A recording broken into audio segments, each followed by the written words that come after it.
నమస్తే, welcome to our channel. నేను సౌజన్య. Bharati cement ఉద్యోగులందరూ కూడా యాజమాన్యానికి వ్యతిరేకంగా అంటే భారతీ రెడ్డికి వ్యతిరేకంగా ఉద్యమం చేస్తున్నారు, సమ్మె చేస్తున్నారని చెప్పి వార్తలు వస్తున్నాయి.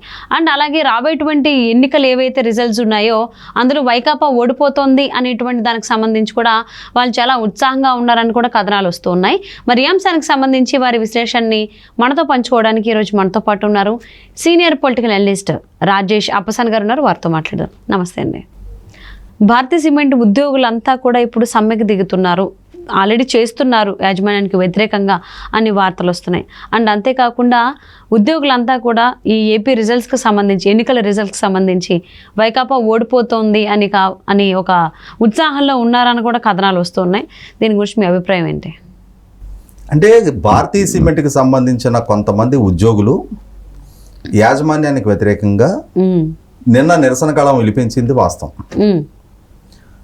అయితే ఏంటంటే ఆ కంపెనీలో పనిచేస్తున్న అందరికందరు ఉద్యోగులు కాదు, ఆ కంపెనీ నిర్మాణం కోసం భూములు ఇచ్చిన రైతులు. ఓకే.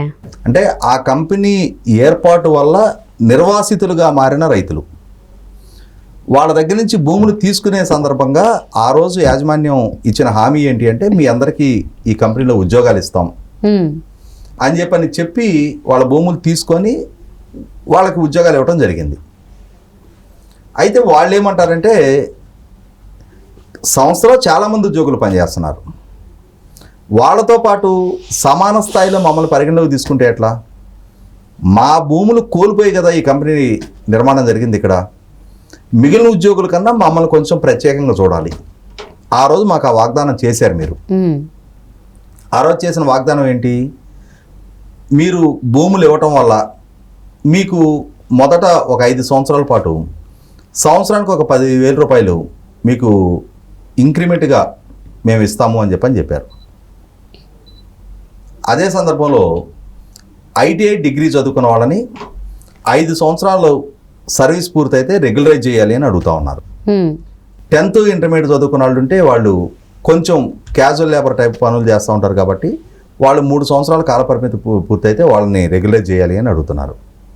అదే సందర్భంలో ఈ ఉద్యోగాలు ఇవ్వటం కోసం ఏం చేశారంటే వీళ్ళ భూములు తీసుకున్న సందర్భంగా వీళ్ళకి ఆ పరిహారం చెల్లిస్తారు కదా, ఆ చెల్లించేటప్పుడు 2010వ సంవత్సరంలోనే ఒక్కొక్కరి దగ్గర 2 లక్షల రూపాయలు వీళ్ళకి సంబంధించిన డబ్బు కంపెనీ దగ్గర రిజర్వ్గా పెట్టుకున్నారు. మరి కాషన్ డిపాజిట్ గాను సహజంగా వాళ్ళ భూములు తీసుకొని కంపెనీ ఏర్పాటు చేస్తున్నప్పుడు వాళ్ళకి పూర్తి పరిహారం ఇవ్వాలి, వాళ్ళకు ఉద్యోగాలు ఇవ్వాలి. వాళ్ళకి ఉద్యోగాలు ఇవ్వడం కోసం వాళ్ళ భూములకు సంబంధించిన డబ్బు వీళ్ళ దగ్గర కాషన్ డిపాజిట్కి పెట్టుకోవటం ఏంటో అది ఆ క్లాజ్ ఏంటో ఆ యాజమాన్యమే వివరించాలి. మీరు 12 సంవత్సరాలుగా మా డబ్బులు మీ దగ్గర పెట్టుకొని ఉన్నారు కాబట్టి 12 ఎట్లా ఇప్పుడు 2024 అంటే 14 సంవత్సరాలుగా పెట్టుకొని ఉన్నారు కాబట్టి మా డబ్బులు వడ్డీతో సహా మాకు రిటర్న్ చేయాలి. ఇది స్థూలంగా ఆ ఉద్యోగులు లేవనెత్తుతున్న డిమాండ్లు. ఈ నేపథ్యంలో యాజమాన్యం ఆ HR సంబంధించిన వాళ్ళు ఆ ప్లాంట్ ఇన్ఛార్జ్లో వాళ్ళు వచ్చి వీళ్ళతో మాట్లాడి ఒక 1 రోజుల్లోగా మీ ఇష్యూస్ రిజాల్వ్ చేస్తాం అని చెప్పిన దాని మీదట వాళ్ళు వాళ్ళ ఆ సమ్మె ప్రతిపాదన విరమించుకున్నారు. అంటే మేనేజ్మెంట్ ఒక 1 వీక్లోగా దీన్ని కన్సిడర్ చేస్తామని చెప్పిన మాట మీదుగా ఇక్కడ ఖచ్చితంగా దీన్ని వేరే కోణంలో కూడా ఆలోచించాలి. ఎందుకంటే వైఎస్ రాజశేఖర రెడ్డి కుటుంబానికి వ్యతిరేకంగా వైఎస్ రాజారెడ్డి కుటుంబానికి వ్యతిరేకంగా అనుకోవాలి. కడప జిల్లాలో అక్కడ ప్రజలు వారి యాజమాన్యంలో ఉన్న సంస్థలో పనిచేసే ఉద్యోగులు అయినా సరే వారికి వ్యతిరేకంగా నిరసన గళం వినిపించే సాహసం చేయటం అంటే అది మామూలు ఇష్యూ కాదు. ఎందుకంటే వారికి ఒక చరిత్ర ఉంది, నేపథ్యం ఉంది. మరి అక్కడ ఆ నిరసన గళం వినిపించే సాహసం చేశారు అని అంటే ఖచ్చితంగా మారబోతున్న పరిస్థితులు, పరిణామాలు అర్థమయ్యే. ఇప్పుడు జగన్మోహన్ రెడ్డి గారు నిన్నటి వరకు రాష్ట్ర ముఖ్యమంత్రి, ఈ రోజుకి రాష్ట్ర ముఖ్యమంత్రి. జగన్మోహన్ రెడ్డి గారి కుటుంబ యాజమాన్యంలో ఉన్న సంస్థది. వారి సతీమణి భారతి గారే స్వయంగా దాని యాజమాన్య పర్యవేక్షణ అంతా చూస్తూ ఉంటారు. ఆవిడ పేరటే ఏర్పాటు చేయబడ్డ భారతీ సిమెంట్ కంపెనీ అది. మరి ఇటువంటి పరిస్థితిలో వాళ్ళకు వ్యతిరేకంగా నిరసన గళం వినిపించడం అంటే అక్కడ కనీసం వాళ్ళకి ఎంత కష్టం ఎదురైనా నష్టం ఎదురైనా కూడా ఈ కష్టం మాకు ఎదురైందని ప్రస్తావించే ధైర్యం కూడా అక్కడ ప్రజలు ఇప్పటిదాకా చేయరన్న భావన ఉండేది.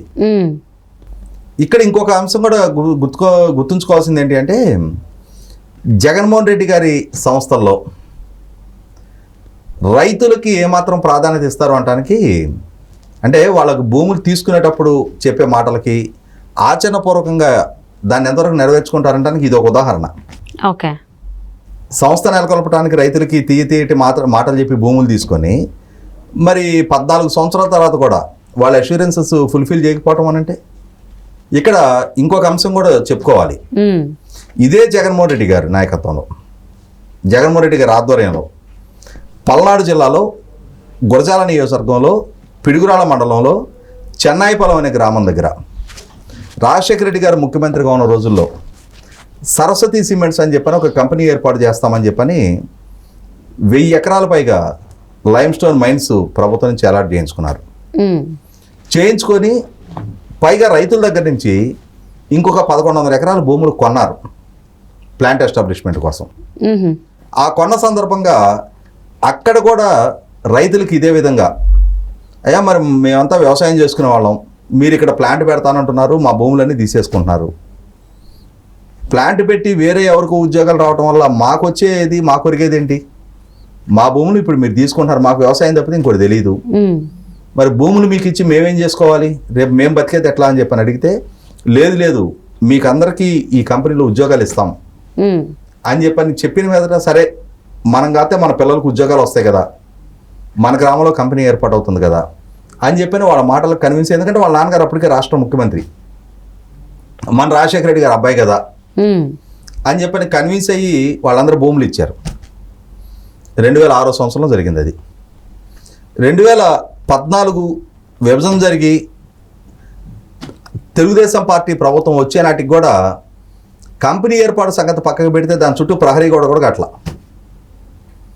అప్పుడు ఆ రైతులందరూ ఈ యాజమాన్యాన్ని వెళ్ళి అడిగారు, బాబు నువ్వు కంపెనీ పెడతాను అని చెప్పని మా భూములు తీసుకున్నావు, 8 సంవత్సరాలు గడిచిపోయింది, కంపెనీ పెట్టట్లేదు, మరి మా భూముల నీ దగ్గర ఉండిపోయినాయి, మా ఉపాధి పోయింది, అటు ఉద్యోగాలు రాలేదు ఇటు ఉపాధి పోయింది, మా పొజిషన్ ఏంటి అని అడిగితే సమాధానం చెప్పాల. రైతులు ఏమన్నారంటే ఓ పని చేస్తాం, మా భూములు మేము సాగు చేసుకుంటూ ఉంటాం, మీరు ఎప్పుడు కంపెనీ పెడితే అప్పుడు కంపెనీ పెట్టండి, అప్పటిదాకా మేము సాగు చేసుకుంటామని చెప్పని ఆ రైతులు వాళ్ళ భూముల్లోకి వెళ్ళి సాగు చేసుకోవటం మొదలుపెట్టారు. నాకు అమ్మి మళ్ళీ నువ్వు భూమిలోకి వస్తావా అని చెప్పని జగన్మోహన్ రెడ్డి గారు ఇప్పుడు నిన్న ఈవీఎం పగలగొట్టిన పోటుగాడు ఉన్నాడు కదా పిన్నెల్లి రామకృష్ణారెడ్డి, మాచర్ల ఎమ్మెల్యే, ఆయన్ని పురమాయించాడు. ఆయన ట్రాక్టర్ల నుంచి ఇప్పుడు ఎట్లయితే మొన్న కారంపూడి వందలాది మందిని వేసుకొని వచ్చి ఆ ఊరి మీద దాడి చేశాడో అట్లాగే అంటే ఈ గురజాల నియోజకవర్గానికి ఆనుకొని ఉంటుంది మాచర్ల నియోజకవర్గం, అక్కడి నుంచి ట్రాక్టర్లో వందలాది మందిని వేసుకొని వచ్చి ఆ భూముల్లో సాగు చేసుకుంటున్న రైతుల్ని తలకాయలు పగలగొట్టించాడు, తరిమేశారు భూముల్లోంచి వాళ్ళ భూముల్లోంచి వాళ్ళ భూములు అంటే వాళ్ళకి అమ్మారు కదా, జగన్మోహన్ రెడ్డి గారి భూములు కదా. జగన్మోహన్ రెడ్డి గారు కొనుక్కునేటప్పుడు ఏం చెప్పాడు, ఇక్కడ ఫ్యాక్టరీ పెడతా మీకు ఉద్యోగాలు ఇస్తానని చెప్పని భూములు తీసుకున్నాడు. ఈ రోజుకి ఈ ఫ్యాక్టరీ ఏర్పాటు కాల, 18 సంవత్సరాలు మాట్లాడే ప్రశ్నించే అర్హత రైతులకు లేదు. ఇట్లాగే ట్రాక్టర్లు వేసుకొచ్చి దాడులు చేసి దౌర్జన్యాలు చేస్తారు, ఇది వాళ్ళ వైఖరి. మరి ఇటువంటి వైఖరి వాళ్ళదని చెప్పని తెలిసి కూడా ఆ నల్లలింగాయపల్లె రైతులు మరి భారతీయ సిమెంటు కంపెనీ గేటు దగ్గరకైనా సరే వచ్చి వాళ్ళ నిరసన తెలియజేయడం అంటే మామూలు ఇష్యూ కాదు. ఇక్కడ వాళ్ళకి ఆ ధైర్యం ఇచ్చిన అంశాలు ఏంటి, జగన్మోహన్ రెడ్డి గారి ఇంటి ఆడబిడ్డలు శర్మల గారు సునీత గారు రోడ్డెక్కి మా అన్న నేరస్తుడు అంటే నేరస్తులను కాపాడుతున్నాడు కాబట్టి నేరస్తుడు, మా అన్నని ఓడించండి, మా అన్న నిలబెట్టిన అభ్యర్థులకు ఓట్లు వేయొద్దు అని చెప్పిన బాహాటంగా ముందుకొచ్చి మాట్లాడుతున్నారు కదా. జగన్మోహన్ రెడ్డి గారు సొంత తల్లి మా అమ్మాయి కోటేయండి కానీ మా కొడుకు క్యాండిడేట్ కోటేయొద్దని చెప్పని అప్పీల్ చేసింది కదా.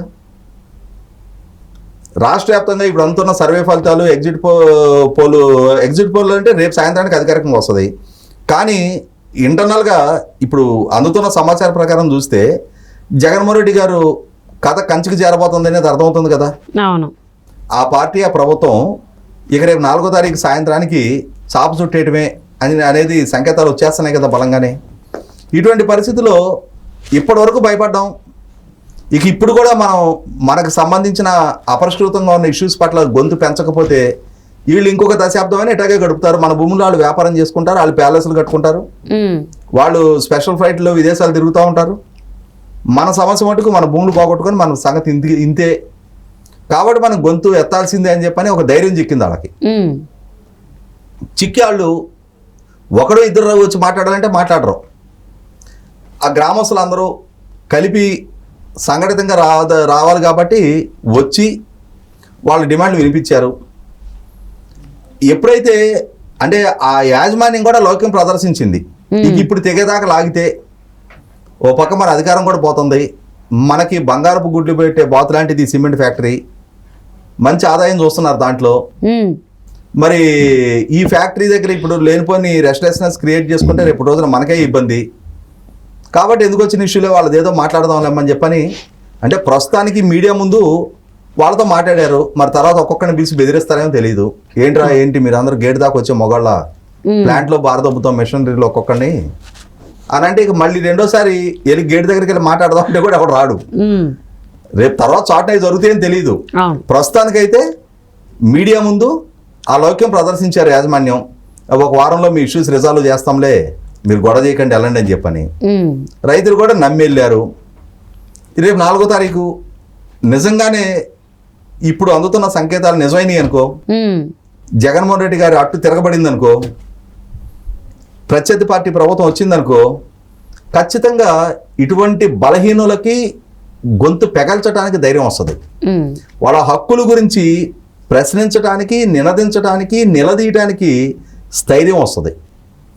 అప్పుడు ఈ బలహీనుల పక్షాన నిలబడి వాళ్ళని ఒత్తిడి పెంచడానికి అక్కడ స్థానిక రాజకీయ నాయకత్వానికి కూడా అధికారం దక్కుద్ది. కాబట్టి జగన్మోహన్ రెడ్డి గారి పొలిటికల్ లీడరు ఇప్పటివరకు వర్టికల్గా చివరి మెట్టుకు చేరాడు ఆయన. ఇక ఆ డిక్లైనింగ్ బిగిన్ అయింది అనేది అర్థమవుతుంది. ఆ సిచ్యుయేషన్స్ అన్నీ మన కళ్ళ ముందు పరిస్థితులు, పరిణామాలు చాలా స్పష్టంగా గోచరిస్తూ ఉన్నాయి. అంటే రిజల్ట్స్కి ముందే భారతీ సిమెంట్ అది సీఎం వాళ్ళదే అని అందరికీ తెలిసిందే, వాళ్ళ భార్యదే అని. సో మరి ఆ కంపెనీకి సంబంధించినటువంటి ఉద్యోగులు ఇలా సమ్మెకి దిగారు అని అంటే రిజల్ట్స్ కంటే ముందు వన్స్ రిజల్ట్స్ ఏంటి అనేది బయటకు వచ్చిన తర్వాత ఇంకెంతమంది ఇలాంటి భయపడుతూ ఉన్నటువంటి వాళ్ళందరూ ఇన్ని సంవత్సరాలు ఇంకెంతమంది గొంతెత్తి బయటకు వస్తారో చూద్దామండి.